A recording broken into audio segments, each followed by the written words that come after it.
Good afternoon. I'd like to call this meeting of the Subcommittee for the Parklets, the Council Subcommittee for the Parklets, to order this afternoon at 2:01 p.m. Going to briefly start with a roll call. Mayor Kalmick. Here. Mayor Pro Tem Verapapa. Here. Thank you. All present. And at this time of the meeting, we'll open for public communications. If everyone would please be sure to state your name for the record, that would be much appreciated. There is going to be an audio recording of tonight's or this afternoon's meeting. At this time, members of the public may address the committee regarding the items on the Parklet Subcommittee agenda. Pursuant to the Brown Act, the committee cannot discuss or take action on any items not on the agenda unless authorized by law. Those members of the public wishing to speak are asked to come forward to the microphone and state their name for the record. All speakers will be limited to a period of 5 minutes. Speakers must address their comments to the committee and not to an individual member of the staff or audience. Any documents for review should be presented to staff for distribution.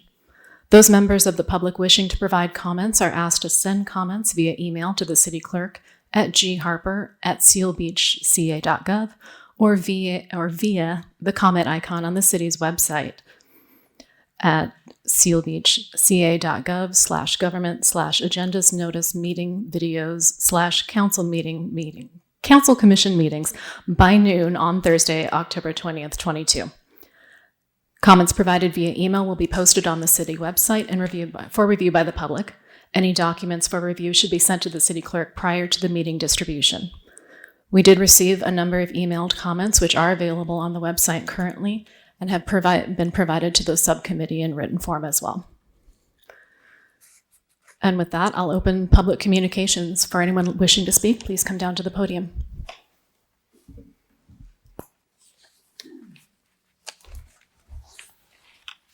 Hello, good afternoon. My name is Randy Barnaby, and I guess my dog in this fight would be that my family recently purchased, renovated, and now reside in 127 8th Street, which is bordering the 8th Street parking lot here.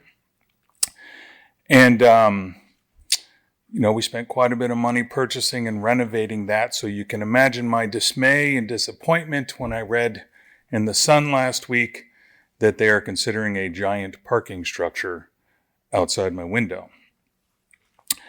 So while that's one of the considerations, there's different solutions being discussed to what everybody agreed that is running for city council or on city council is a huge parking problem. Huge.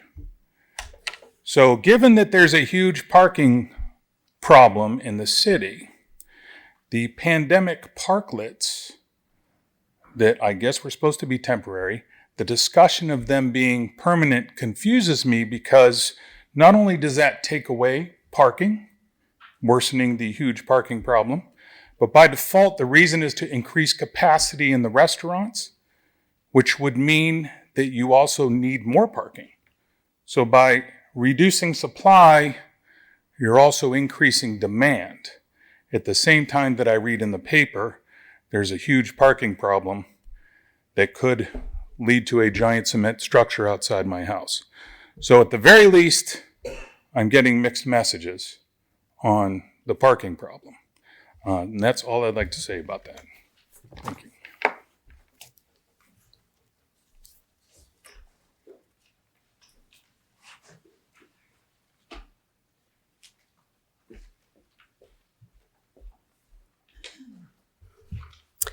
Good afternoon, committee members. My name is Diana Newton, and I'm the Vice President of Bay Hardware on Main Street, which my family purchased in 2009. I'm the former president of the Seal Beach Chamber of Commerce, and I only mention that because while I was president, parking was an issue, and I attended countless meetings with the city to try to resolve that issue, and nothing has ever really happened. In 2020, while we were all working together to get through the pandemic, everyone on Main Street rallied to support the restaurants, and the parklets were implemented. And we are so thankful that those restaurants continue to survive and thrive on Main Street. However, it has been the understanding that the parklets would come to an end, and that end was supposed to be September 30th. And now they might be permanent. It's not a mystery why so many businesses on Main Street are up in arms. And while we supported our neighboring businesses, We need to start focusing on those businesses that have given up so much to do this. Sorry. While I understand that many residents enjoy the parklets, others also complain constantly to us about the parking. And has anyone truly asked any of the non-restaurant establishments how parklets have affected their business? Has the amount of sales tax that year over year, has that changed? And why weren't these numbers and estimates provided in the proposal? Has the city determined if the revenue generated from the parklets will overcome the potential decrease in sales tax? This proposal will permanently change the way of life in Seal Beach, and these questions need to be answered. And there's nothing like driving down the street and seeing people enjoying themselves outside. I have enjoyed this experience many times myself. However, many of these parklets are often empty at night. And one restaurant on Main Street wasn't even open for several months, but the parklet remained in place. They have 5 spots, blocking their neighbors and hindering other stores' customers from parking. Convenience is why people shop on Main Street. And prior to 2020, we all enjoyed the phrase Mayberry by the Sea. The business fronts were all occupied and the street was full of vehicles. Don't we all want to see that again? Ugh. Some signed leases and or actively were in business prior to the parklets. Many other people bought buildings on the street. And at this time, the parking situation was understood and we all had to adhere to the Main Street specific plan, which by the way, does not include anything about parklets. So now that the committee is considering providing additional serving space to restaurants who do not already have the proper parking requirements to support their customers, I just don't get that. So instead of alleviating the issue, the committee proposes to take away more parking from the other non-restaurant businesses on Main Street, all while collecting a fee.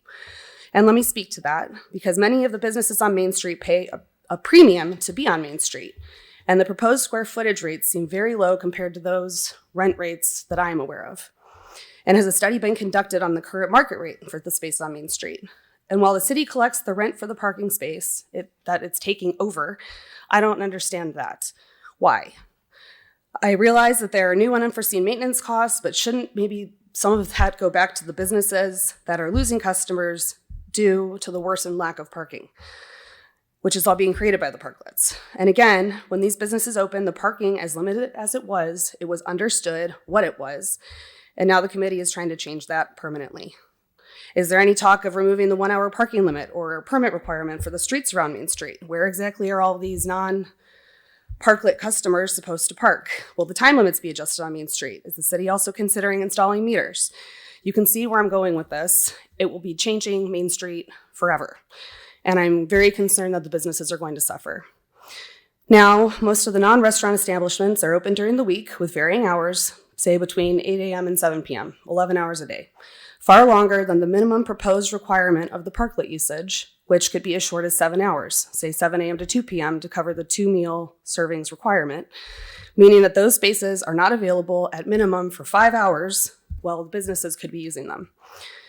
Why shouldn't parking be available to the customers of the businesses that are open for a longer period of time?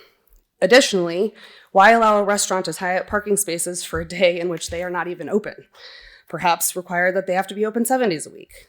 How does this make Main Street more appealing to residents and visitors when this essentially guarantees empty parklets? And many of these restaurants are all closed on the same day, and I don't think that that's a good look for Main Street. 30-second warning. So suppose we all love the parklets because of the outdoor atmosphere and the ability to be outside, then why is it only limited to restaurants and bars? Why not allow other retail or services to pay the same fees to install their own parklet to offer their services outdoors? And I just want to make one final note in regards to this meeting.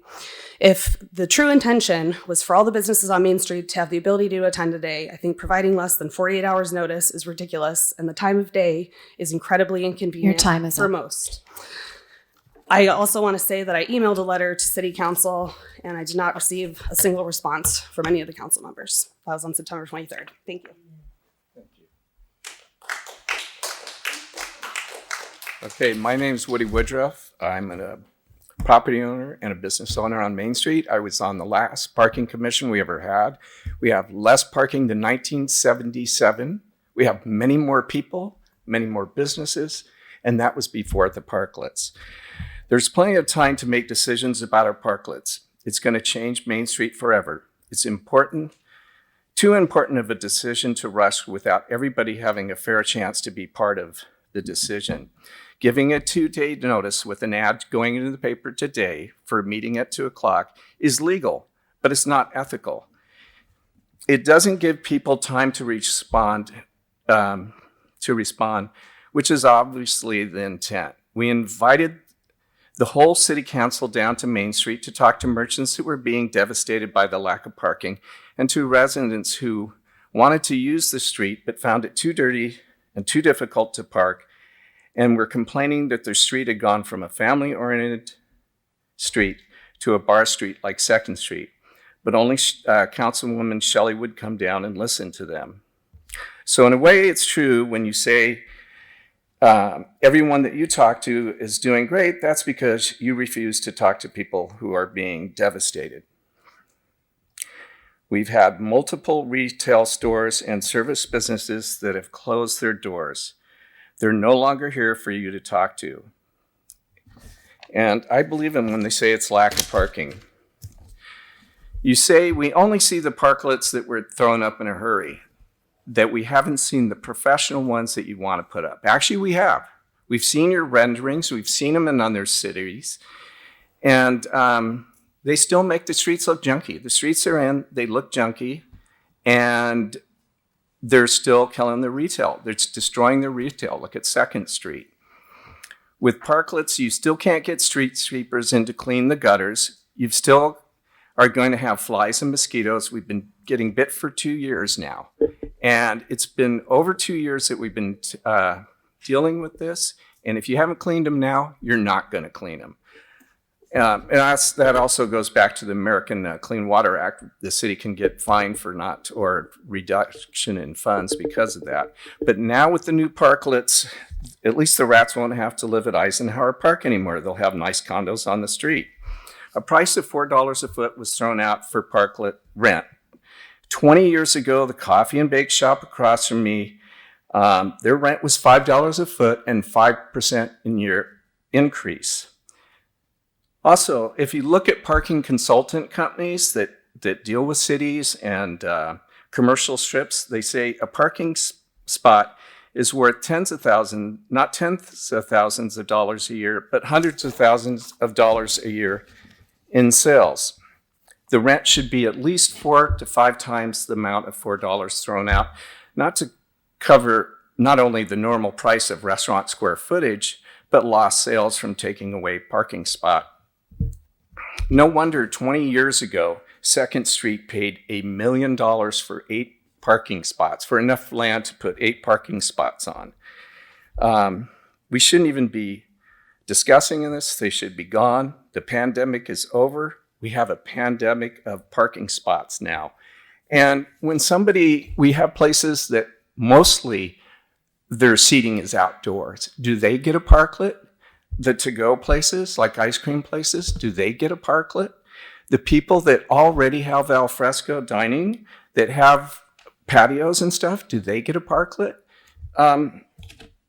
We just want our parking back for everybody, and there's still going to be al fresco dining. This parking's going to be gone forever. And that's about it. I think that's enough.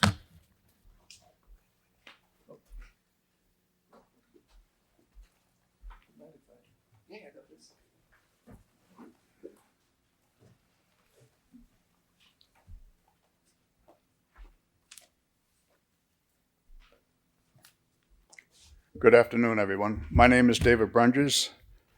I lease 3 properties on Main Street, and I own a business on Main Street. The properties I lease on Main Street have ample parking in back. That was not free. I paid for that. The business that was there until recently required 2 parking spots for each hair salon station. One for the employee and one for the customer. That's the city ordinance. So I had the parking, and it was within the ordinance, and I paid for it, and the leaseor paid for it. Why don't we apply that same rule of thumb to restaurants? 1 for each seat and 1 for each employee. That would solve this problem. Or they pay a fine. Regardless, in the meantime, this parklet proposal to me is absurd. First of all, I don't quite understand the agenda where we're going to have comments before we understand your proposal. I can't just look at the pieces of paper and understand your proposal. I think that's back-asswards. Pardon my French. Secondly, I have some comments on these, so if my comments are not apropos because you haven't presented your proposal, then I apologize. But the proposed applicant requirements, for example, are that a new application is required. Why don't we have with that application a calculation that shows that the restaurant meets the ordinance requirements for restaurants parking? Or if they haven't, or if they don't, then have they paid their required penalty for not having the parking? Secondly, it says at least 2 meal services a day, I think. It doesn't specify. It says 6 days a week. Why not 7? What's going to happen with those parking spots on the 7th day? The retailers are going to pay for it, and they're not going to get those spaces when they could surely use them. There's a diagram here that shows 3 parking spots wide and 6 tables. It also has this pedestrian walkway around it. Isn't that really a 4th parking spot?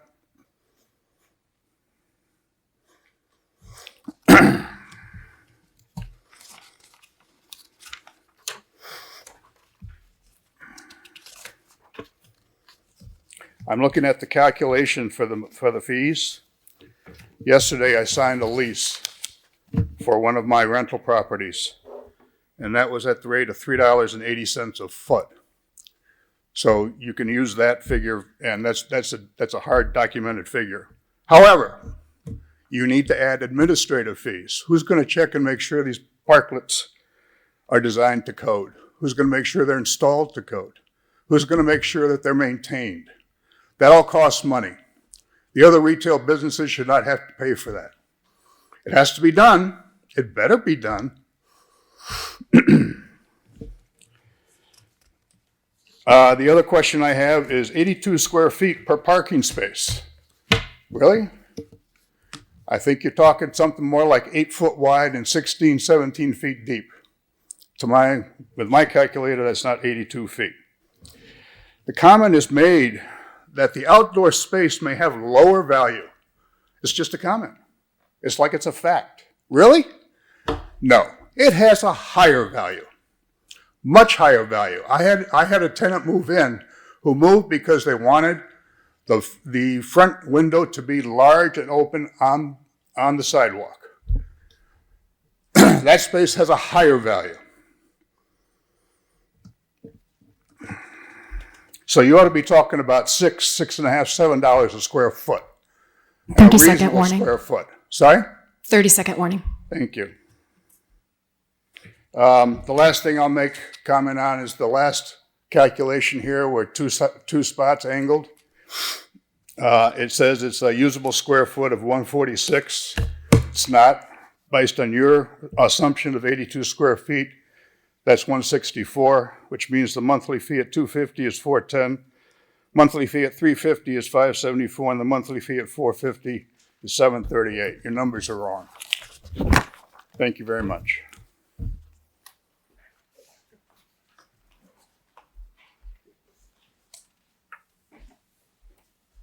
Hi there. I'm going to make it brief, but I just have a few comments. I'm Renee from Even More Hair Salon, and I've owned the business for 32 years, and I've also worked on Main Street for 10 years.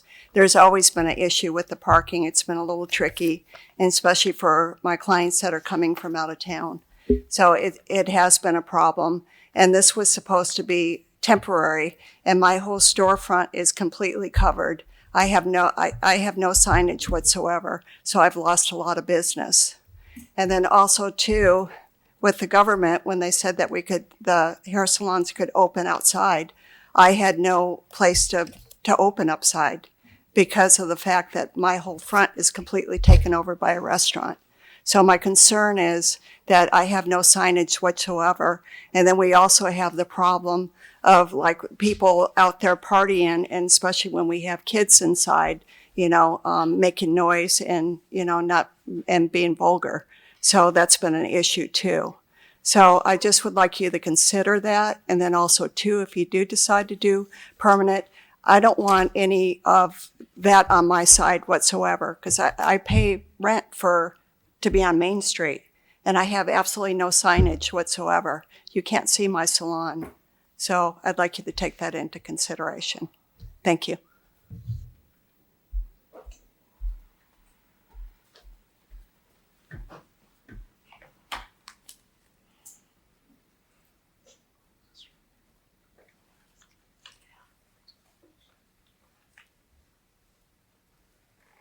My name is Brita Lemon. I have the nursery on Main Street. I've been here 24 years, worked in town for almost 35 years. What I see here, and I know there's a lot of fatalism with all of us who have shown up, that we are not going to be listened to, and this is going to happen whether we want it or not. So I'm going to address, if you're going to do this, why should any restaurant get a parklet beyond its own frontage? There is no excuse for her salon to be covered. There is no excuse for you coming in and saying, take your sandwich boards off. It's the only thing that tells anybody you're there, because you've got all those god-awful looking things with their tarps because the ficuses are dirty. It's awful. And you must compensate any frontage you cover by letting a parklet be there. They should be paid what you're collecting, not the city. So take that into consideration. Shouldn't be a revenue when you're taking somebody else's frontage away from them. We pay to have those windows. We replace them when they get graffitied. It is wrong that somebody who has only one storefront has 4 parklet spaces. No. Be fair. We don't feel like we're going to win in this or even be considered, but nobody has the right to she's right, don't put the parklet in front of her business. That's her visage. And that should be a lawsuit, just telling you guys. Thank you.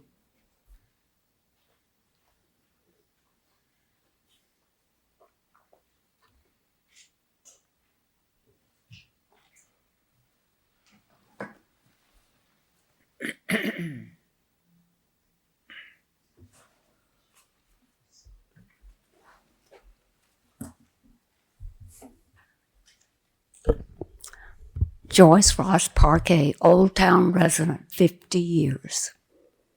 This has never happened in our city before, but they need to be gone. We get just as much money from people paying to park because they have to pay the ticket if they stay more than 1 hour, 2 hours? And they're dirty, and they need to be gone. We have a parade coming up. The trees need to be cut. The streets need to be cleaned for the parade. We had those parades all these years. 10,000 people would come and bring their kids. And what do we have now? It's dirty. It's sad.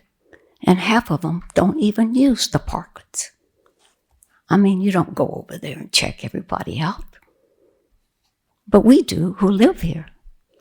And it's sad that they're still there, and they're disturbing other merchandise people on Main Street. They're taking over too much. Did you check on that? Who's paying the bills for all this? And where does the money go? Is there taxes being paid on all that food? Where does the money go? Nobody will tell us how much sales tax is paid to the city between here in Old Town and up there in College Park, where all the other restaurants are. Why can't we know what's going on down here? We don't have enough money. What about the pier? I don't think any of you know what it's like to live in Old Town for a long time, especially if you come from the Hill area. It doesn't matter to them because they come down. But we have a lot of people coming down with their babies, and they come to watch the movies. They want to watch the parade. And last year, what happened? Those things were out there that wasn't taken away for the parade. And that we need to go back to like it was before. Get them off the streets. They're dirty. And I'm sure there are probably a lot of them out because they were up on the green belt, up by the pier. And the streets are bad. When are you going to have the trees cut? And how are you going to expect all of the people to bring all their kids down in that dirty street? It's time for it to go. And you got to get them off now because you only got November. The parade is coming up in early December. And there are a lot of people in town that are sick of it because we've lived here a long time and that we don't need them anymore. Half of them are empty. I came down yesterday on Main Street and they were all empty, maybe a few people. Walt's Wharf has even opened up second story now.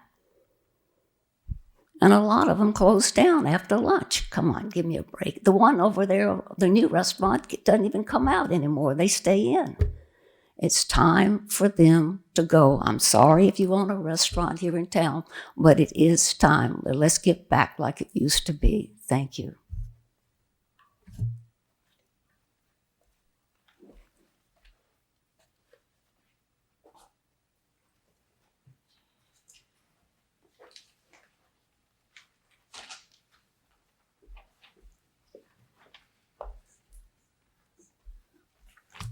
Hello. Oh, gosh. Oh, that's a lot better. Okay. So my name is Matthew Terry.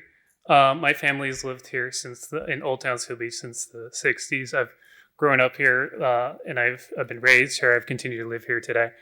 I'm an architect, so along with the building form, I also have an interest in the curation of spaces and experiences. So I'd like to point out today that, well, it might not seem like it, what we're really talking today about is the future of Main Street and really how we experience it. And that is really important because when people talk about Main Street, they use words that describe how it makes them feel. Cozy, charming, quaint. And so that's basically what we are focusing on and emphasizing as a city. And so Main Street has a multitude of reasons why I think it's so great. I could definitely talk about it more than 5 minutes. But of its main great features, it's really lacking one thing. And that's street life. Before Parklets, there was really a hard line between businesses and the sidewalk. But there's so much life going inside of each one of those buildings. And every once in a while, you kind of get a whiff of it, right? When you're like passing some outdoor patios like Hennessy's or Valia's, or most notably O'Malley's on a packed night when their windows are fully open. That life can be can bring so much vibrancy to a space. Parklets can take that vibrancy from inside a building and spill it out onto the sidewalk. And that's why I'm so happy that they've been brought to Seal Beach. I've been a fan of Parklets for some time. I actually work at a firm that spearheaded Long Beach Parklets program basically a decade ago. I didn't work on any of those projects, but when I saw presentations of the work, I've always been interested in the concept. One thing I would ask everybody who opposes Parklets on the basis of current aesthetics, I'd say please hold judgment until you actually see what a real parklet looks like on Main Street. The ones out there are definitely not a very good representation. A real parklet should almost feel like it's an extension of the sidewalk. And while I'm talking solely about how Main Street should feel, that's not to say that the issues brought up with parking should not be of concern. It's just that the two are not diametrically opposed. We can have both. But the people who are concerned about parking need to start thinking about it in a different way. Just because you can't park where you want, whenever you want, doesn't mean that there isn't enough parking. It's just that we need to use what we have more effectively. I mean, simply put, we should not be giving away our most valuable spaces of land to temporary housing of vehicles. We should be using it for us, for places to eat, places to shop, places to play. And to its credit, Seal Beach does a really good job of this. There isn't some eyesore of a parking garage or giant fields of parking lot in Old Town in contrast to many beach cities. And so it's no wonder why people think Seal Beach is such a unique place. However, I can't ignore the fact that we do live in a place dominated by cars.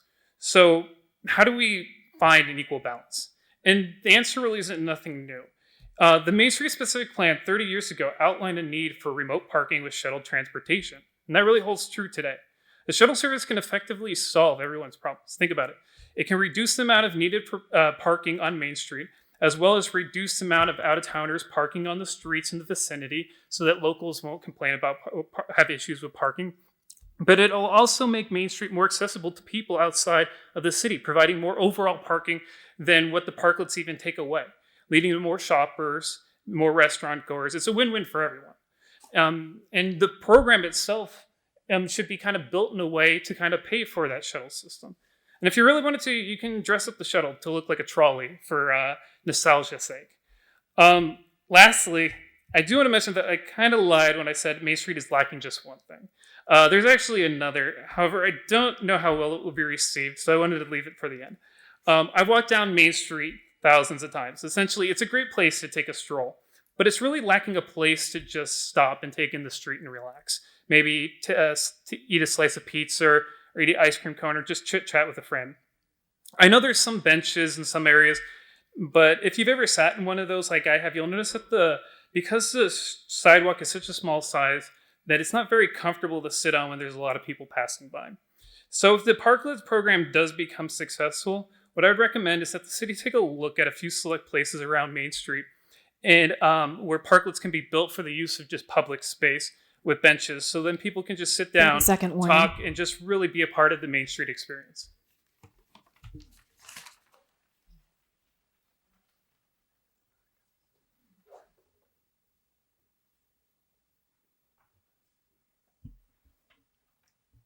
Is there anyone else wishing to speak?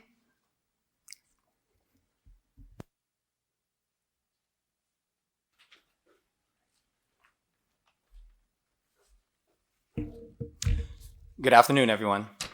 My name is Junie Benico. I'm an insurance broker here in Seal Beach. Our company's been here for a little bit over 11 years now. I'm also the president of the Seal Beach Chamber of Commerce, and I'm here to make our opinion today. My apologies, I look like this. I know I don't look like the president of the Seal Beach Chamber, but I didn't expect to be here today. I expected to go surfing later, so I hope you guys can join me. Anyways, I just wanted to read a letter that we sent to the City Council and the Mayor back on July 18th. I just want to point out a few points that we made from the Chamber.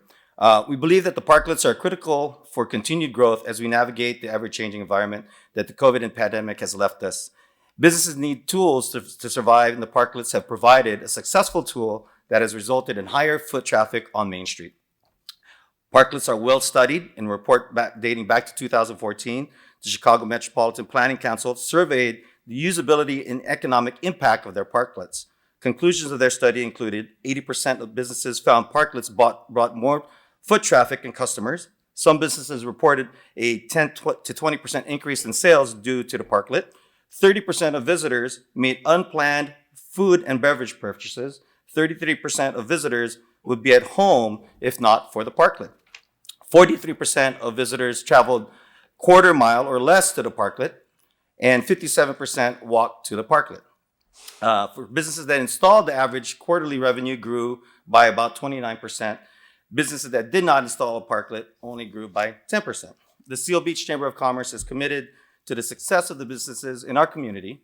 We believe the parklets have provided an effective tool to allow our restaurants an opportunity to build while they continue to navigate the challenges of health restrictions, supply chain, staffing, and inflation.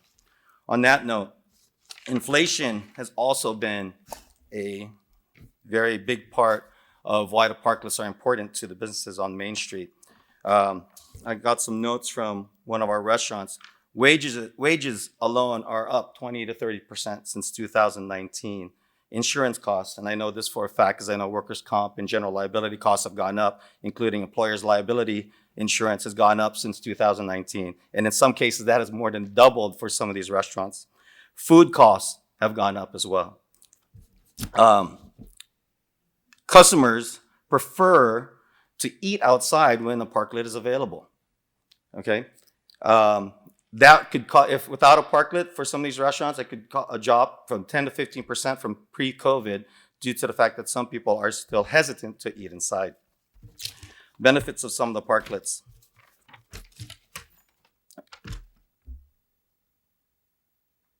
Locals love to walk Main Street, and they're able to sit outside with their dogs. They're able to get some coffee. In some cases, if they are still a little paranoid about going inside, especially with flu season and cold season coming up, that parklet space gives a little bit of, allows the restaurant to be able to seat people.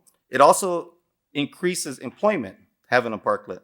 4 to 6 in this restaurant's case, they added 4 to 6 more people to their staff prior to what pre-COVID would have been, which is good for the community overall. I'll tell you a little bit about an experience I had a few years ago. I went to Frankfurt, Germany, and Frankfurt, Germany is a small town, and it's primarily a business type city, and it's a financial district. And I thought, oh, it's cool, kind of boring. It didn't get exciting until about 5 p.m. when I started walking the streets of Frankfurt, Germany. Frankfurt, Germany has probably cafes on every sidewalk. It's on every corner. And what was neat about Frankfurt, Germany is that the restaurants, everyone ate outside. I saw rarely anybody inside. It was kind of interesting. But it did bring the community together. There were people out there that were, talking, having coffee. And, it made me feel like I wanted to be part of that community. I think one of the things that the Parklets have done is that's really brought the community together. I know the other day I was walking and coming back from trying a new pizza place that's just down the street. 30-second warning. And I saw a few people that were in the Parklets, that people that wouldn't have seen otherwise. So the Parklets, I think, bring a very good community aspect to it. And also, one of the things that COVID did that most people don't understand is that it brought a lot of food deliveries. So it opened up the idea of being able to order food from other places. So what most people don't understand is that when you have food deliveries like this, like DoorDash or Uber Eats, you could order from any other city. So it becomes Your time is up. competition. Thank you. Appreciate your time.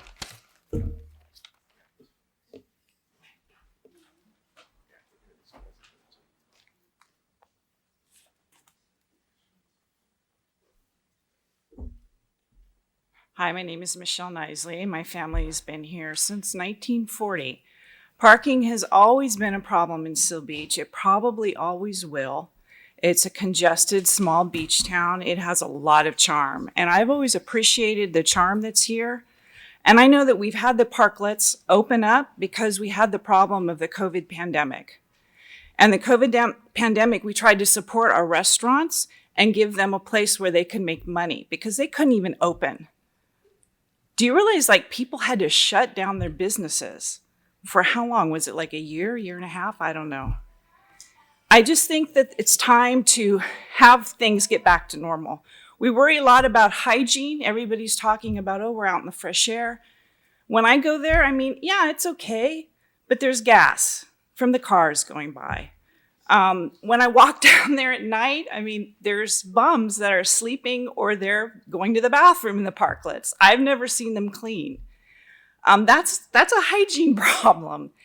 I just think you should really listen to the people who are doing business on Main Street, the owners, the restaurant owners, but also the people who have retail. They're important to this city.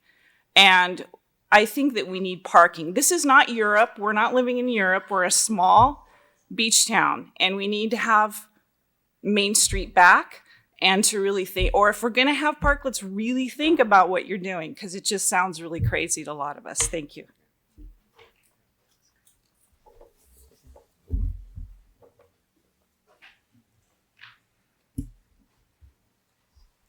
Are there any other speakers?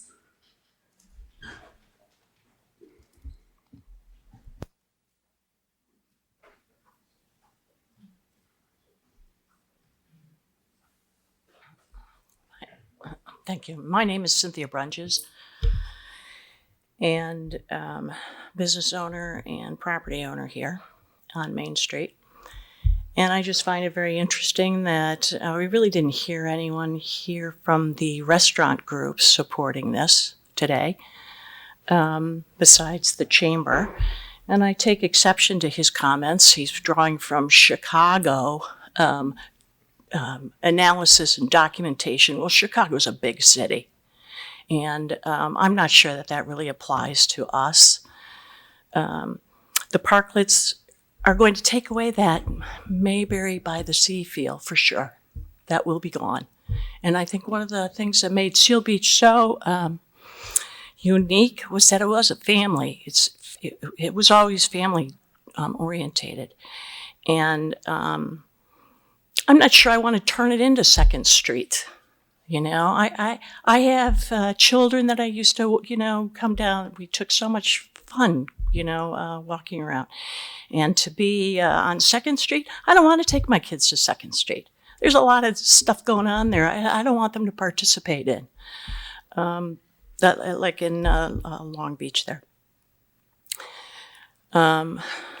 So I guess this all seems to be generated towards the restaurants, and yet I don't really see representation here for them. And that says a lot to me as a business owner here. I do find that it obstructs the view of the small business owner, and that's really difficult to overcome. I mean, we need that exposure. We need to remind people that we're here. We are a local business. Someone is not going to park and take a trolley in to come to my hardware store. It's just not going to happen. You will literally kill my business. I need people who are there who can get what they want and leave, not haul their stuff through the trolley system. It just doesn't make sense. Or parking way over there, It just doesn't make sense. I just wanted to go to the post office. That became a major issue.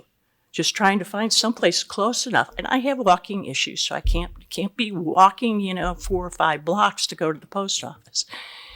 So it just, I just think it's a really bad idea for the city. The city's really unique, and instead we're going to try to turn it into Frankfurt or Chicago. Second Street. I just think that's wrong. It's the wrong direction. Thank you.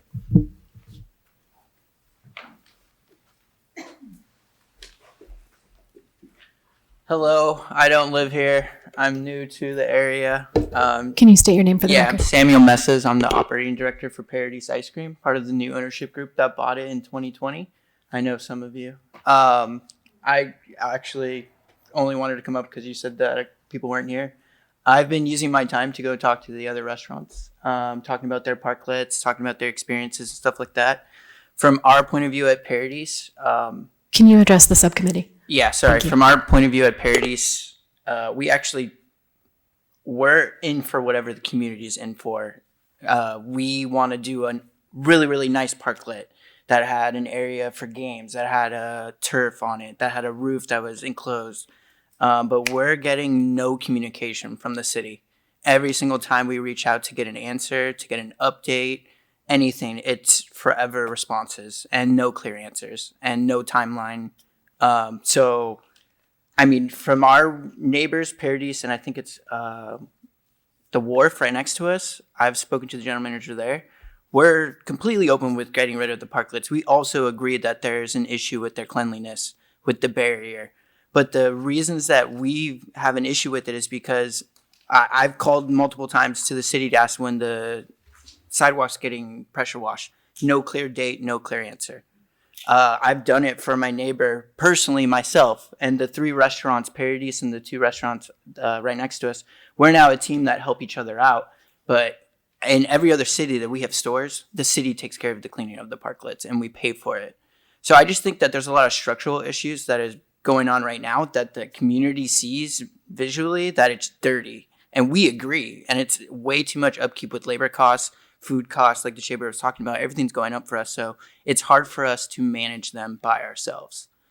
We want to do with what the community does. But I also think for some of the retail partners that we need to work together as businesses on Main Street if, for whatever reason, a parklet is made and it's blocking, that we then help drive business to them. And I think that that's not happening right now whatsoever. Because I've gone around and asked people their opinion on everything, and it just seems very, very negative, and everyone's just pointing fingers. That's all I got. Just to let you know, come by Paradise.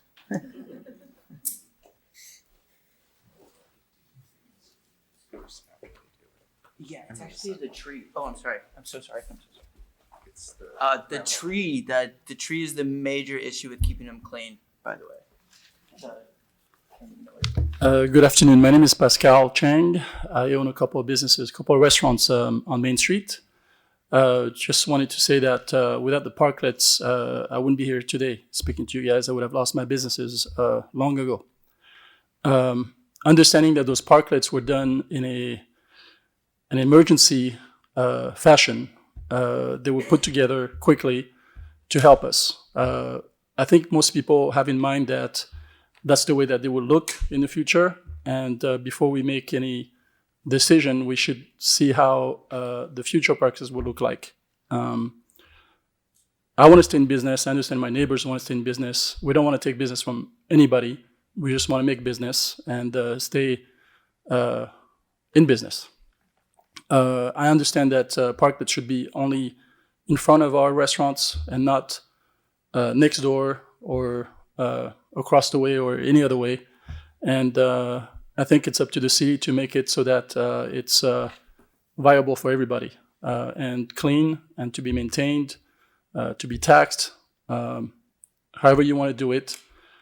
Parking has always been an issue. I don't think it's going to go away, but that's how progress is, I guess. We have more people in town. We have more people everywhere.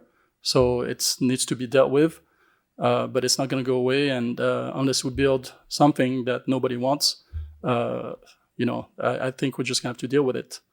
But before anybody gets all riled up about the Parklets, I think we should have a look on how they look like, how they're going to be maintained, and how they could benefit everybody and not just the restaurants. That's it. Thank you.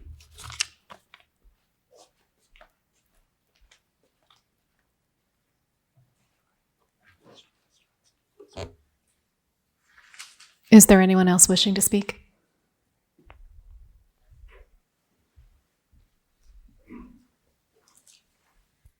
Hello, I'm Celia Honig, and I'm a homeowner here. I understand the Parklets were put in as a result of COVID, and as we're opening up and things go back to normal, I don't see any reason why it shouldn't be as well being taken back to normal. I myself personally think it looks sloppy.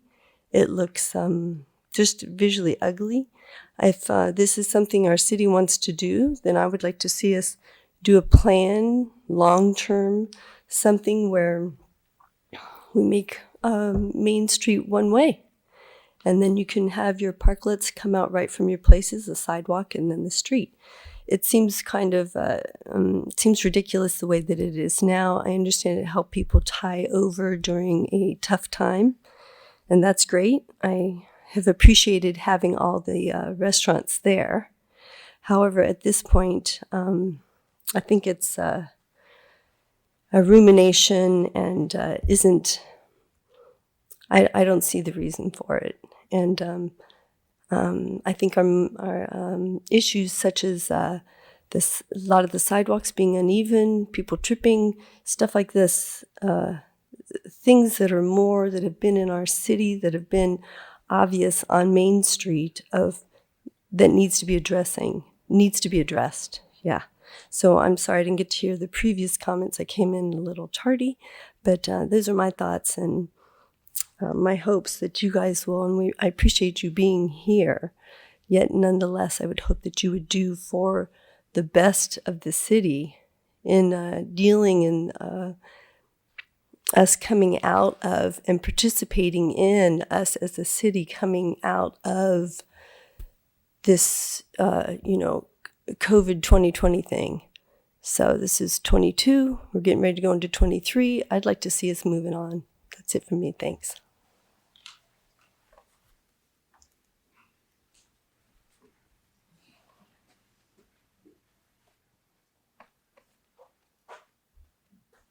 Hello, my name is Dickie Rodden. I am the owner of Taco Surf on Main Street here, and just wanted to kind of voice our opinions and concerns real quick. Just like this gentleman, I wouldn't be standing here today without the Parklets. My family would probably be, we probably wouldn't have a house right now. My kids would probably be at different schools than they are right now, and so forth. Now, I understand that was circumstances that was tough on everybody. Everyone here has concerns, and they did 2 years ago, and they do today. I think what our main point of view is as owners of businesses here on Main Street, we want to work together. Renee here is my neighbor. I don't want to take a penny away from her business. Likewise, we've shown growth. We see happy faces in our parklets. We do a very good job of cleaning our parklets daily. Our employees know that. We monitor all that. As far as partying and getting out of hand, we also have 2 bars on either side of us. We're bookended by bars, so that's not always taco surf. That's we're a family business. We promote families coming in there and having a good time. And you know, if you're not eating a taco and have a smile on your face, there's a problem. But just like everybody here, we want to work together. And having a parklet that's a nice looking structure that the city presents to all of us and we all approve, I think that's what we would be something that everyone could get behind. Something that you know, I'm not originally from Seal Beach. I'm a Texan, but I've been here for a long time. And the Mayberry by the Sea thing is definitely something that I've said many a times. But I also think, you know, change is good. To bring people down to Seal Beach in a nice, family-oriented way is a good thing. And I've had nothing but good comments from the Parklet. I mean, it seems like I myself, if I go to a restaurant, I like to eat outside. And I really think it's been a plus for Seal Beach. Obviously, none of us planned on being here today talking about this, but it's kind of transformed itself from a COVID issue to now it's an issue for retail and food businesses in Seal Beach. Once again, I understand the parking issue. Like I said, I'm not originally from Seal Beach, but I've been coming here forever, and it's always been an issue. The parklet, if it's conditioned in front of the store, the restaurant, or and it's nice and it's kept clean and it looks good, and it's you know, the health department is monitoring these things, and I can only think it's a plus for Seal Beach. And you know, I understand a lot of the concerns with some of the people that live here, but I think on the other hand, there's also a bigger picture, and that's, you know, foot traffic in Seal Beach, families having ice cream and pizza and tacos and smiling. They're going to go to these other retail stores too when they're done, you know, having a taco at my place. So appreciate your time. Thank you very much.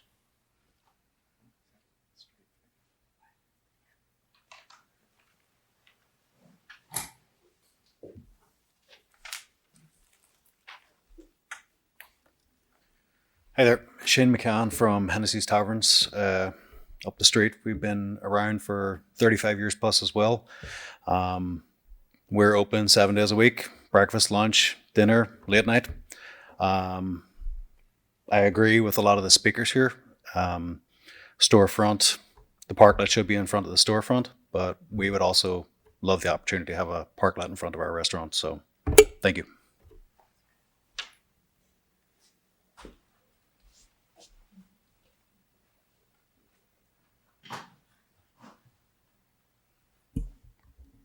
Are there any other speakers? Okay. Seeing none, I think we can move on to the next section of the agenda, which is our presentation this afternoon on the parklets, which we have up on the large screen for everyone here.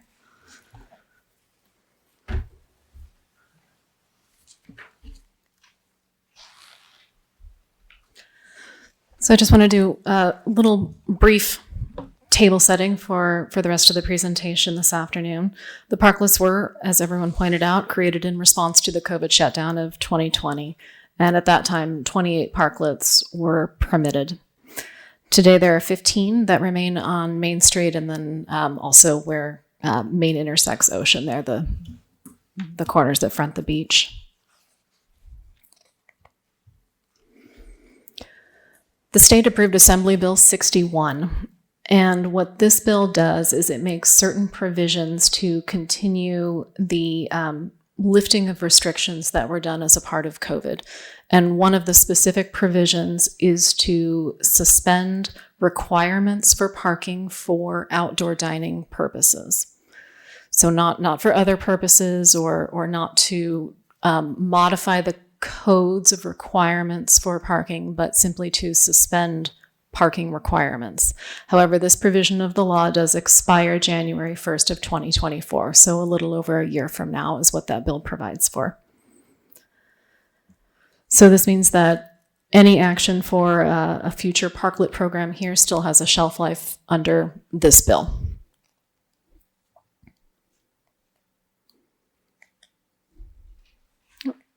There we go. The subcommittee was formed by action of the City Council on September 12th to provide further opportunity for discussion of future parklets, or probably more accurate to say the next iteration of the temporary parklet program. And I would just say that this meeting is, continues to be an opportunity for public input, for discussion, and for the subcommittee to provide additional direction to staff moving forward, and that no decisions are being made here today. So with that, I'm going to hit a couple of what staff sees as some of the key decisions that need to be made as a part of this next iteration, to receive some direction and further discussion from the subcommittee. In the original parklet dining program, we had all kinds of applicants at the time, and given the situation, the programming was a little bit hurried, and like every other city, everywhere that implemented it, it was a matter of trying to give our businesses a way to survive in very unknown times. So in this next iteration, we are proposing more structure, literally and figuratively. On this side, on this slide, I'd like to highlight that staff is proposing parklet owners do have at least 2 meal services per day, 6 days per week. Certainly room for input on that. So we want the parklets to be inconsistent use. We want them to be that activation center, that site that you see as you're walking by that looks interesting and draws you in. We have great weather. People do often feel safer dining outside still, given the presence of COVID as it continues. And it's nice here. It can be a very nice environment, but there definitely are competing interests. So what's proposed here would preclude some businesses from participating in this program. And that would be particularly some of the dessert restaurants that have parklets at this point, as well as coffee shops that may have a parklet, unless they are serving some sort of a meal. Kind of where the line is on a meal is potentially up for debate. You could, is a sandwich a meal? I would say yes. So we'd like to get a little bit of input specifically on the regulations that we'd be asking of our businesses. Staff's recommendation is here before you, at least 2 meal services so that the parklet looks activated and is being used, as well as who would be a reasonable applicant. And we'll circle back to all these decisions here at the end. Size allowances. We've seen in the written comments that have been provided, as well as heard today, that some concerns that the parklets extend beyond the restaurant storefront. And again, when this program was started, it was a different time, and 3 spaces was pretty much what was being given to everyone. It was a default size of a parklet. We do have an opportunity here to change that, such that if the storefront is smaller, they could only have 2 spaces. I don't have an exact science for this at this point because Main Street isn't necessarily uniform. There are a variety of sizes and spaces, and how they line up with the parking in front of them can change or shift. So I think it would be a matter of reviewing the application and making a determination that the existing storefront has 2 spaces in front of it, and therefore it has a 2-space parklet, or if it's a little larger than that, we could look at a 3-space parklet. We don't have a proposal right now for a 1-space parklet, and I'll talk about that as we go on, just given the size. However, it's not impossible. It is possible.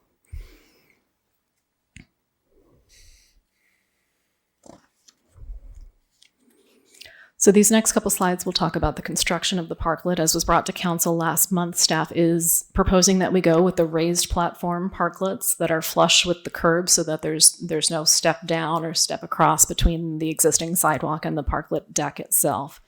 We would also have design standards that require setbacks or buffers from the surrounding parking and traffic. And this is just, kind of some photos of what that would look like. Here's an underneath structure before the deck is put on, and then the wood decking that goes up front, those parklet components.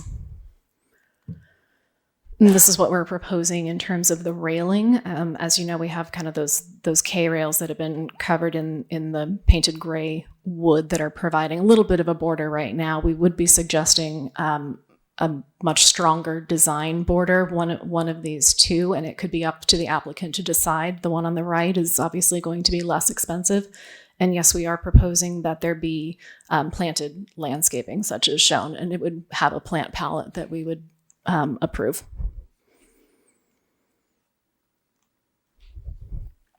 This is an aerial view of a 2-spot parklet. So I want to point out a couple of things. So this is 2 parking spaces. However, as shown in the striping around, we're proposing a buffer. So on either side, next to where another car might park, that is a 2-foot buffer to allow for car doors swinging out or people that need to walk by.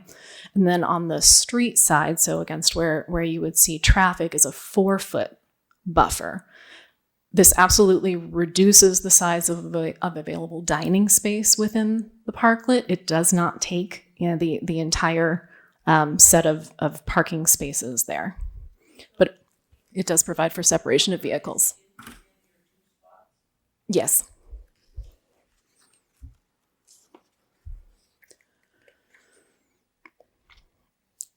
This would be a parallel parking space parklet, again, with buffers. We'd be looking at 4 feet around. This is a slightly different circumstance, so it does, again, reduce the size of the parklet within the parking spaces. And this is a 3-space parklet. So you, because the side borders there, the 2 feet and the 2 feet on either side is the same as the two parking space parklet, you get a little more usable space because you've got the 3, but again, you still have the 4-foot buffer there against traffic.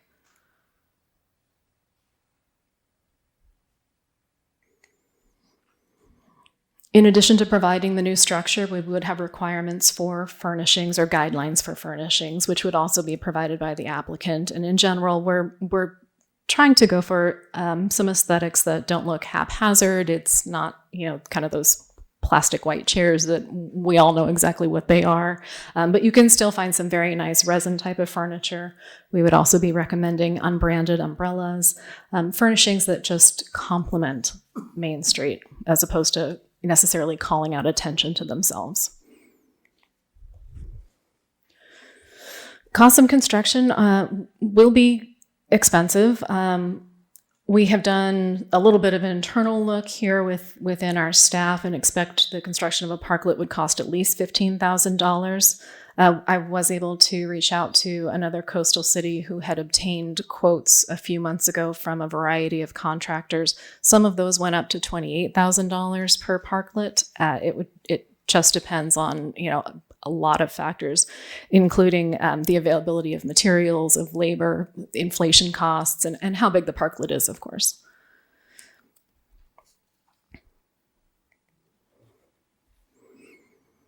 At the September council meeting, council gave direction to explore fees for the use of parking spaces. And what's proposed here is a mitigation fee that would be put into a special fund for Main Street improvements that benefit Main Street. And here we've got some of the math.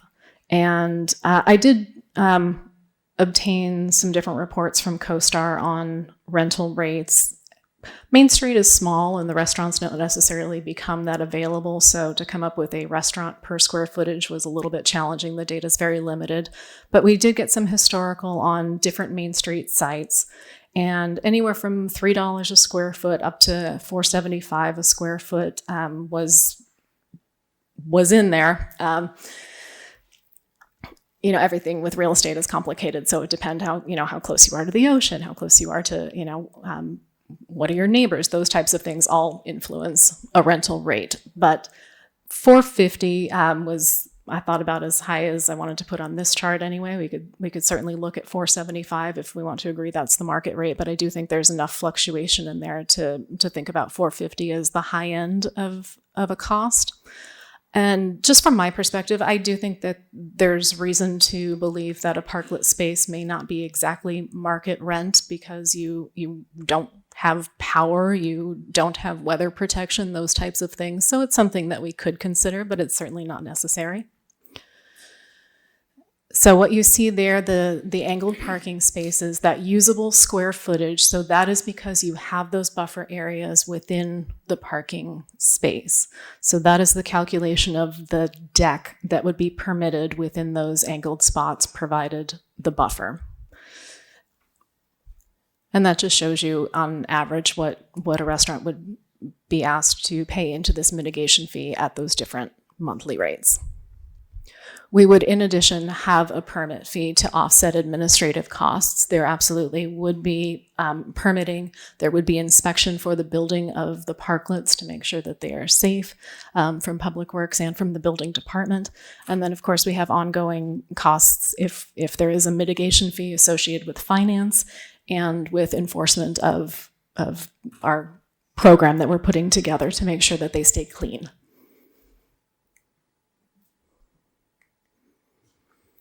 And the enforcement mechanism. So right now is, we have spent quite a bit of time from a code enforcement perspective trying to enforce the cleanliness of the parklets and have invested a great deal of staff time, particularly over the summer, walking around, sending out warning letters, providing information and trying to be helpful to our parklet owners to keep them clean. And I have written some warning letters. And going forward, what we would be proposing is a maintenance agreement, and that's what we would enforce against.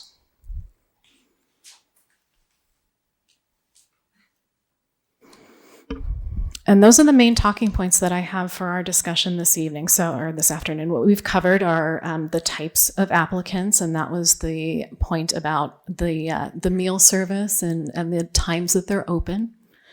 Also, the size of the parklet, how the parklet aligns with those parking spaces and the storefront of the restaurant. The design of the parklets to see if we're on the right track in terms of the platform and some of the images, and I can go back to any of those. And then finally, the costs and the permit and mitigation fees. There were some other questions. Mm-hmm. Would you like them? If people would like to come up and speak into the microphone, we can do our best here.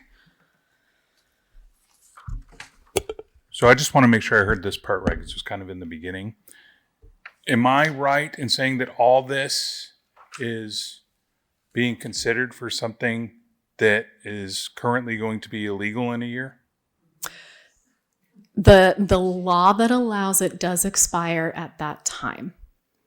So currently? Yes. Under the current circumstances, yes. So there would be two options. First, the state could change the law, or secondly, we could on our own go forward with a local coastal permit through the Coastal Commission, as well as our zoning update. Okay, a little more about my background. I manage bars and restaurants and everything from a pizza place to like European fine dining. Anything that you have, square footage, whether it's patio or not, is your same rent. And the city is going to lose money because of sales that other people can't do. And they need to be reimbursed for that. You know, I had a friend in Europe that had, in Paris, 5 restaurants. And during COVID, not one chair outside because it wasn't facilitating it. The city said no. But we're doing so much here. People have been closed down. The restaurants kept going. They got to have food to go, which has always been there. They've had booze to go. And I listened to the gentleman about, I don't want to take money away from the hair salon. She's been fighting to get them to pull their stuff back. They have tables in front of them. And it's not the bars drinking out there. It's the people from Surf Taco. And this is how the street is changing. If you're going to do this, don't give it away. This is ridiculous amounts of money. I'm sorry, I'm not trying to be, I know you're stuck in this position. You know, you're trying to do your job. And I'm sure there's a lot of pressure on you. We know the pressure too, though. We've had code enforcement used against us as a weapon. This whole thing has just gotten out of hand. This needs to end. Okay. If we could limit everything to questions, I'm happy to try to provide answers, but comment period has ended. Joyce Ross again. And how much money are we losing on tickets that people stay longer than 2 hours? So somebody should adjust that, because I think the tickets bring in more money than what the sales tax brings in for restaurants. And you can't take somebody's storefront to put a restaurant in front of it. And then Do you have a question? A question is, when are you going to decide how much money are we losing from just tickets on Main Street, parking tickets?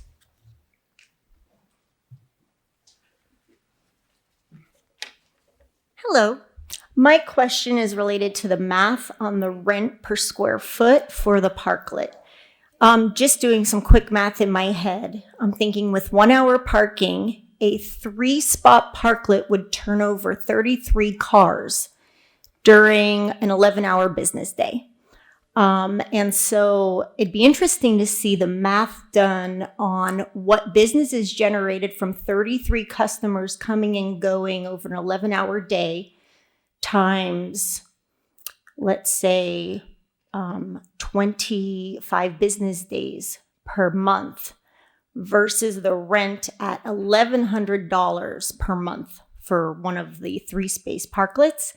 That'd be interesting math to see from you guys, especially related to the businesses that aren't benefiting from the parklets and what revenue they could be making with people coming and going over that time. Thank you.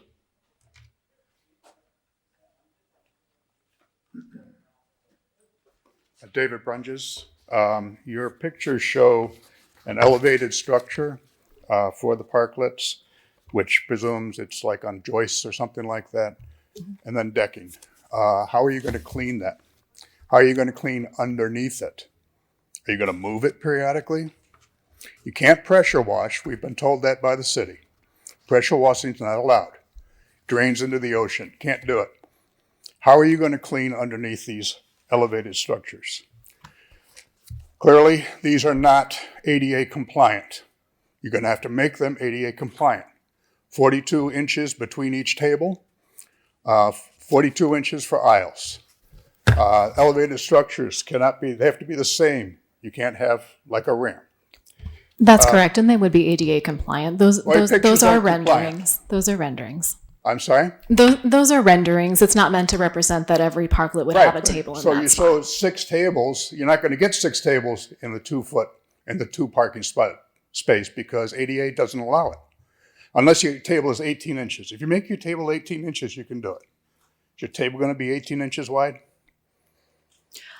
Pose a question. Yeah. You want any questions? Yep, thank you. Is it going to be 18 inches wide? It's possible.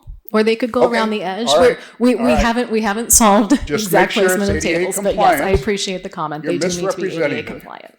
Secondly, I have aisles in my retail store. I pay rent for those aisles. You have buffers. You need to pay rent for the buffers. Understood? I appreciate your comment. Thank you.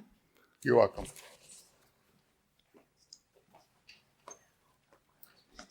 I also have a question. for the committee in regards to why only parklet access would be given to restaurants only.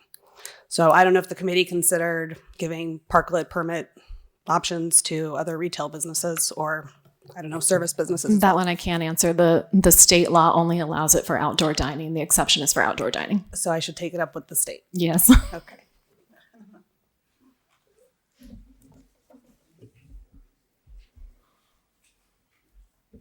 And I just wanted clarification. So you're not talking about a roofed structure at all. This is just like a little platform with some planters around it and umbrella tables. Is that it? That's correct.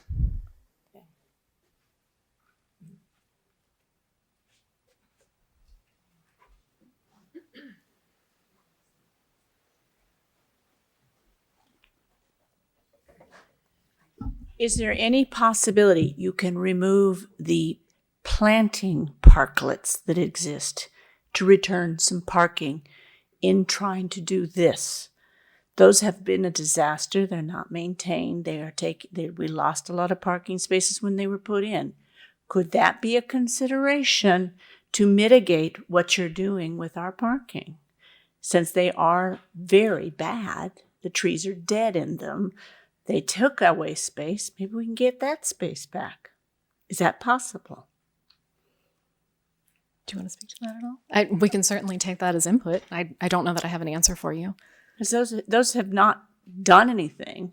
They've been a bad experiment. If we're going to change everything for the next year, let's get those gone.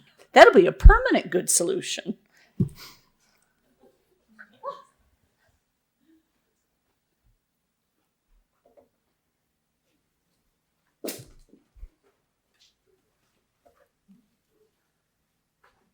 Just need a clarification. The installation, the building, and the removal of the parklet the cost would be the responsibility of the owner, right? That's correct. Okay, thank you. Responsibility of the business.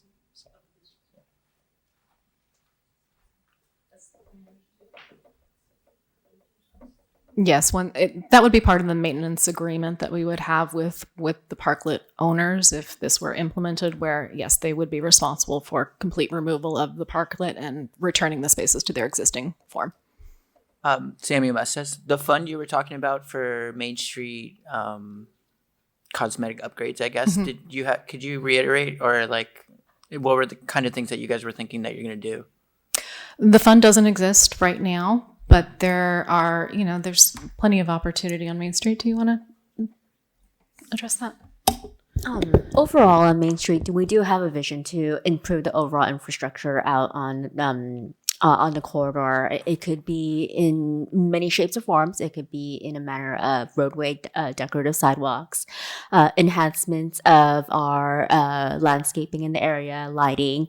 So it could be a variety of things. However, we don't have a specific design to share with the public quite yet, but provided that we do have funding, we could definitely enhance more along the corridor.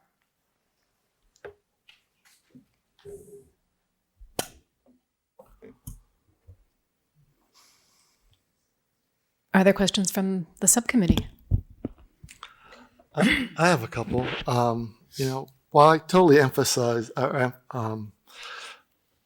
realize that the concern of the business owners, and definitely can agree with some of the statements they made. I think it's been really good discussion and to get their input, because a lot of times I get input from residents primarily because that's the constituents I serve.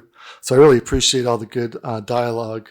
For a long time, I've had issues with cleanliness and the upkeep and maintenance of not just the parklets, but the spaces between the parklets.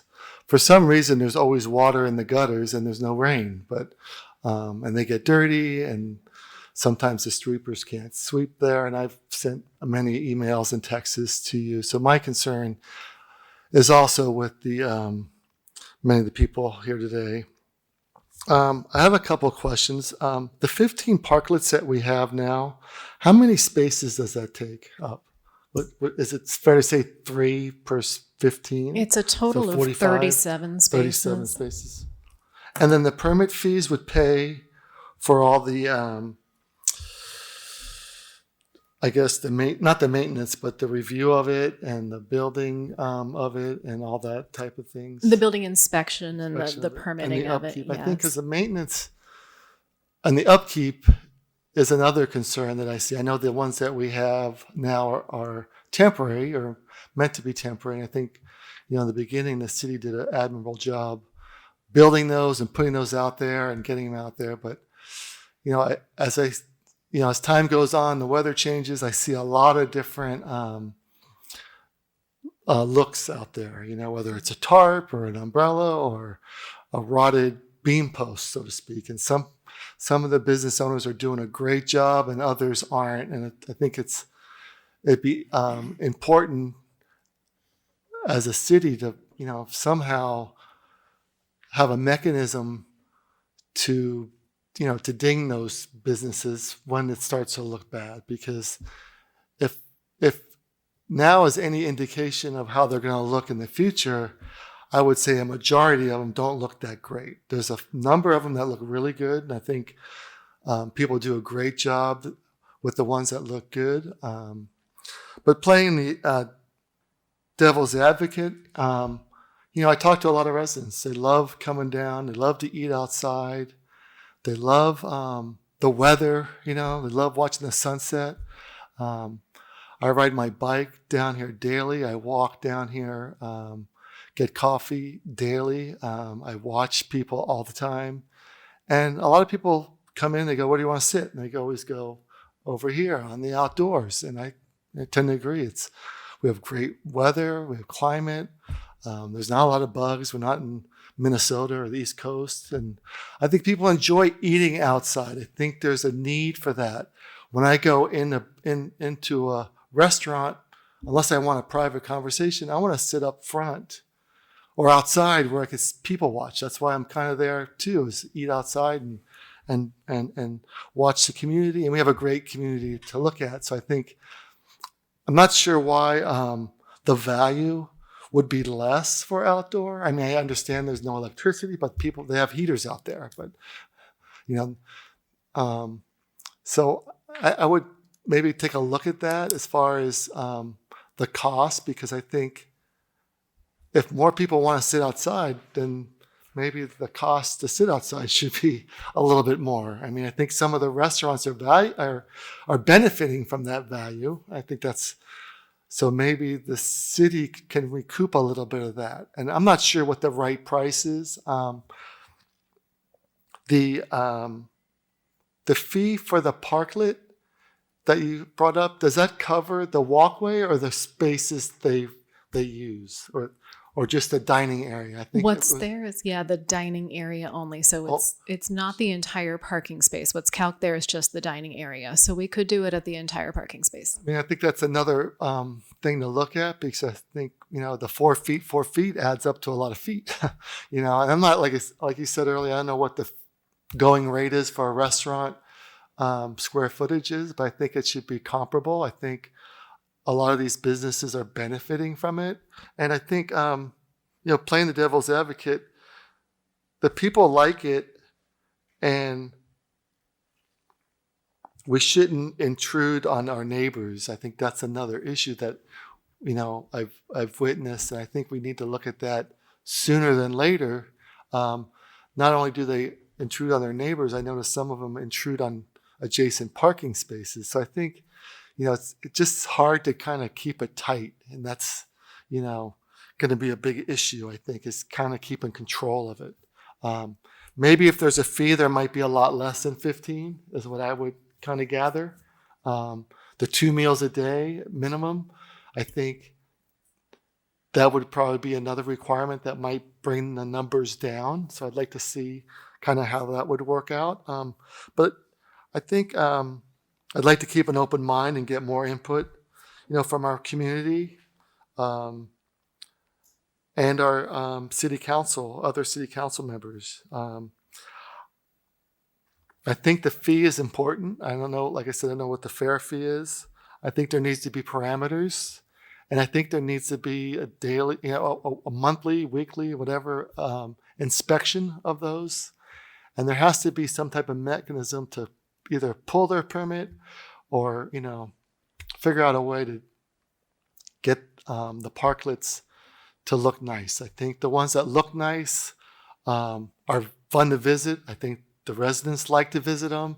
You look down the street from PCH and you see a nice looking parklet. It looks nice. On the other hand, you look at an ugly parklet and you go, what the heck is that? If a business closes, they should take it out like immediately. That should be part of the requirement. So those are just some of my thoughts, and I'd like to hear what the mayor has to say. Thank you. I would agree basically with what Councilman Verapop has just said, and I agree with a lot of the statements that were made by the people that are here today, both restaurant and business owners. I think where through circumstance, let's say, we've arrived at a place where people are enjoying outdoor dining, and there are still also people who have concerns about indoor dining, and so they prefer outdoors for that reason. There's no question that the accessibility of the sidewalks in the street has become a major problem. The issue of keeping the streets and the parklets clean is very definitely a major concern of mine. And I would hope that whatever final proposal comes from staff with regard to a parklet design, all of the items that you've outlined here today, that it also includes the measurability of how we are going to enforce whatever regulations that we have. I would say that currently, with having the staff that we have now for code enforcement for the entire city, covering not just Main Street and not just restaurants, but construction issues and everything else, that we would have to beef that up. And so and there would have to be, much like I imagine the health department. The health department doesn't say, you've got a rodent infestation and we'll come back next week to take a look. No, they say you're closed until you show us that that's no longer a problem. And I think we would have to, we'd have to operate in the same manner, that as of now, you're shut down until you make some progress on that. I do also feel that whatever we ultimately come up with for a monthly mitigation fee, that there'll certainly be an attrition of the 15 that we currently have. There are going to be, I'm sure, a lot of restaurants that are going to say, it's just not worth it to me. We're only open for breakfast and lunch or early lunch. And so I think that will reduce some of that parking impact. And I think overall, it's a question of, as one speaker said, that, you have to be open to change. It's just like the overall look of Main Street. You can ask people who will say Main Street is fine just the way it is. But I think that there's a distinction between funky and decrepit. And I think there are some aspects of Main Street, such as our intersections, our lighting, the condition of the sidewalks, due to the uncontrollable growth of the ficus trees, is something that we also have to look at as part and parcel of this whole possible change to positive change to Main Street. And I'm not proposing for 1 minute that we, find several $1 million, which I don't think we're going to be able to make a wholesale change on Main Street, but it needs to be something that we can do incrementally as the city can afford to do it. So I still need to see a lot more information that is quantifiable about whether or not the concept of maintaining the parklets is viable. And it also, because of the fact that this that the emergency expires in January of 2024, I think that the city and the affected businesses need to also be prepared for what's going to happen after that date. I mean, if a restaurant's willing to invest $15,000+ to build a parklet that potentially is only going to be used for a year, that may not be financially appropriate to make that kind of investment for that short a time. So the only thing I would ask of the businesses that are retail is that if the concerns that you have, that I think we all have with regard to cleanliness, obstruction of the vision or the views of the other non-restaurant businesses that are adjacent to the parklets, that what you see there today is not, I think, what anybody's talking about the way it would look if we do make this a permanent change. I don't think anybody, either sitting on the council or our staff, wants to continue to have a program that looks the way it does now. This was all done. Our city should be lauded for the fact that they literally threw those parklets together in less than 2 weeks and literally saving the businesses, the restaurants, from going under. And then what kind of a main street would you have if the only people left were retail? And hopefully that would be enough to draw people to Main Street walking by empty restaurants. So I think that from my perspective, I heard someone say that we need to work together and see what is the best solution for Main Street and our business district. Not, I don't want this because it's hurting my business, or I want this because it will help my business. Main Street is a community. Fortunately, it's fading into the past, but it was part of my community for 40 years when I was on the street. So that's... Can I ask one more question? How quickly are you intending to make your choices and put this up for either kill the possibility of it or put it up for permitting? Or a vote. Yeah, does it go to a vote on the council, or what is it going to be? Yeah, it does need to go to the council for approval. We are trying to move as quickly as we can because we do have a deadline, and because it's possible that if a program were approved, again, that's a large upfront investment for a restaurant to, do something that may only last a year. So we are trying to move quickly, but I can't give you a date. Do you feel like you may not even have this going until you're almost on the 2024 deadline, and we're going to do it on spec and see if we can get the permits to go beyond 2024? That would be a council decision. So in the interim, since we're in winter and it's getting cold, just like they went up in 2 weeks, can some of them come down? They're not going to be used over the winter. It's cold at night for the restaurants who aren't doing daytime service. Is there any way to pull? Long Beach has done it. They've pulled quite a few parklets that weren't really necessary. People have outdoor dining on their property. They weren't doing anything but late night, and nobody wants to sit out there in their parka to eat cold food. Could we get rid of some of the dirt now? Is that possible? Because this doesn't sound like you could tomorrow start taking applications to do anything. And that only because by the time people come up with the money, they're going to take a month to build those things. They may not have them up till March of next year, if you even have it ready by December. And that's not probable, is it?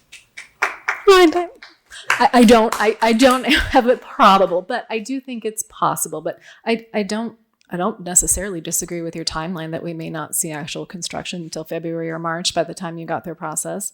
That's So what if you guys probably reasonable. decided maybe to really work on what would be permanent and what would it take to have it extend past 2024 and start building that case and not do any of this expense, take everything down, and make plans that going forward in 2024, this city wants to have an outdoor thing, which would incorporate everybody saying, how do we make it work for everyone? But in the interim, a lot of businesses can't hold on, being the retailers, and their customers are finding lots of other things. Why are we continuing with the temporary and make it more of an agenda of, if this is what we want for the future of the city, let's build it properly and get permits. There's no reason for any restaurant economically to buy in a $15,000 to $28,000 parklet for 9 months. The bigger ones that are already making enough money because they have square footage. Doesn't help the little guy who's only got 10 tables right now. He's not going to do that. Just opinion. It would definitely be up to the business to determine if that's an investment. Is what I'm asking. Mm-hmm. Now, a question. Has there been a questionnaire or a survey of all of the business owners on Main Street or in Old Town? Because it seems to me that people, and I've heard a couple of people that say, oh, I like to walk down from the hill to have breakfast or lunch and coffee and go home. But what about the people that run their business day in, day out? Some of these I've heard have been here for years. I've lived here 35 years. And my name is Dave Winnikin, by the way. And I've heard the same issue about parking. And this isn't a parking issue from the point it's taken away possibly sales dollars. No, I don't necessarily agree with your comment that parklets have increased sales, business in a lot of these companies. I think I've been a business owner for years, and you know when things go up and when they go down. And to categorically just not include the business people to vote, I think they should have a major say in this. And if they were to vote no, I think we should go in that direction. I don't think all the residents on the hill that want to walk down and eat and go home.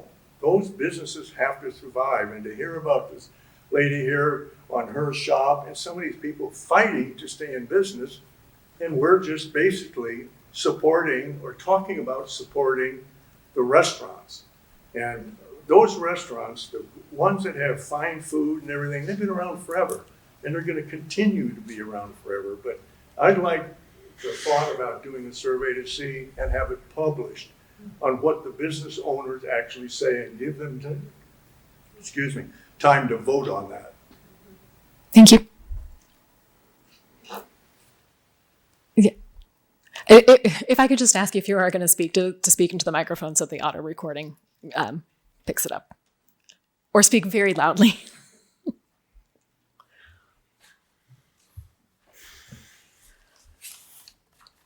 David Brenges. Further to her comments, my understanding is that the parklets were originally approved to be erected until September 30th. That deadline has been extended several times. So I think the original timeline was maybe a year, but they have been moved on periodically. What is the current deadline? The most recent deadline was September 30th. However, at the council meeting on September 12th, the council gave direction for us to allow the existing parklets to continue while we went through this process of figuring out the next iteration. So at the moment, there is not a sunset date. So there is no deadline for your work or for the parklets? At the moment, that's correct.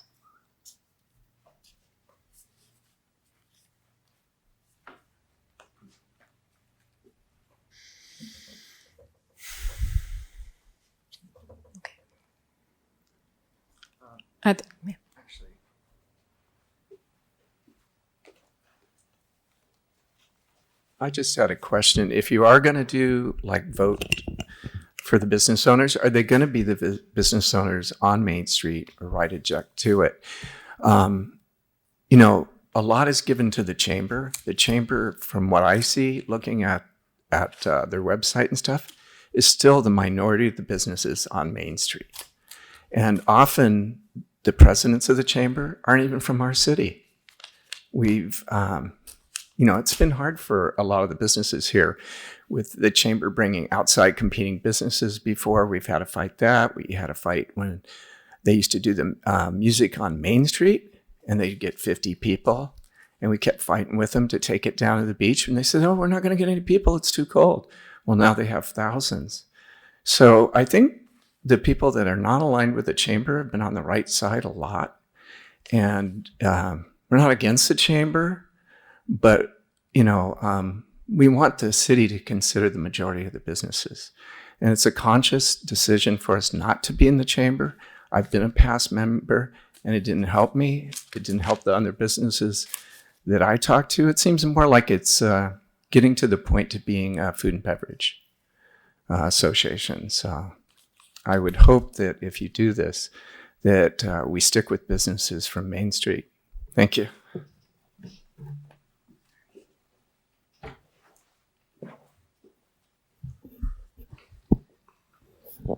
Diana Newton again. The only other thing that I kind of want to point out is that in this proposal, there's no discussion about how we're going to alleviate parking. So, and even in comments that were made here as part of this open discussion, I didn't hear any solutions to parking. And I don't mean to keep pointing to that, but I think that it is really something that needs to be considered. And while I've seen, the trolley thing, Laguna Beach has that, really cute, but we're not Laguna Beach. They've got streets and streets and streets of shops. This is just one street. And I just don't see people parking somewhere else and then taking a 10-minute trolley in. So I just really want that to be considered. And I know it's been an issue for many, many, many years. But if we're going to be changing Main Street and going in this direction, we need to figure out the parking problem.